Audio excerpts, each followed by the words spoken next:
think you knew this game was going to come down to the final minutes, but you think it was going to be something like that?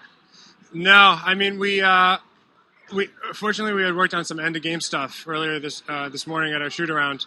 It's kind of something we've been meaning to get to, but most of the time it just comes down to a good player making a good play, and that's what he did. I mean, I can try to set things up for him, but at some point it's him grabbing the rebound, dribbling away from the court, getting contact and finishing, and then making the big free throw because you get excited, but you realize if he doesn't make the free throw now, chances are we're going to overtime. We're pretty depleted with fouls and everything else. They're a little deeper than we are, a little bigger inside at that point. So, him being able to collect himself and make the free throw was, he's been great all season, and he was great tonight.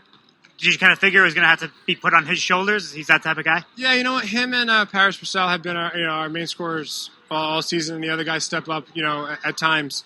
But, we go with the two of them, and if it's not one of them, it's the other, and they play real well together. So, if tonight it was Chris, hopefully next game it could be Paris. But you just don't know with those two. They're two great players, and hopefully they keep us going here.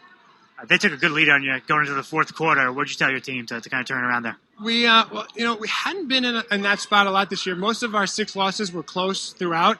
That was one of the first few times in a while we really fell down by about 8 or 10 there. We felt comfortable that we could put some pressure on them, but being a team that we were being in foul trouble and not terribly deep down the bench, it wasn't something we wanted to do the whole game. So we thought we could use it, and I think it kind of wound up being the difference for us. I just told them, look, guys, it becomes, I think it was about an 8-point game with 5 minutes left. It's a 5-minute season. It's 3 or 4 possessions. We're still in this game, and they responded. You guys were getting a lot of turnovers at that point. Are you kind of clawing back? Yeah, Ryan Cooper's been unbelievable on us, number 4 on pretty much any guard we put him on all season. He's done a fantastic job, and if we ask him to defend in the full court, he turns the other team's guard over and creates offense for us that way. So he kind of leads us in that, and then the other guys do a nice job playing off of his energy and his defense in the full court. Now you guys head into the county center to play Magnus. What do you know about them, and what do you have to do to succeed? We know they're a very good team. They're the second-ranked team.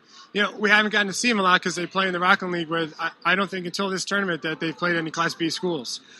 So they're good. We'll see some film on them, I'm sure, and try to come up with a way to. They got a couple of real good players. Try to slow them down, and listen, we're excited to go, but we're going to give them everything we got. Is this any more special for you, being that you were the assistant at Briarcliff for so long? It is and it isn't. I mean, it's special because it's the second round of the sectionals, and I'm so excited for the kids. I mean, most of them were on the team last year. Had a tough loss in the county center, and have just been dying to be able to get back there. So, more than anything else, I'm just so excited for them. And if you could see how excited they are right now, you'd agree with me.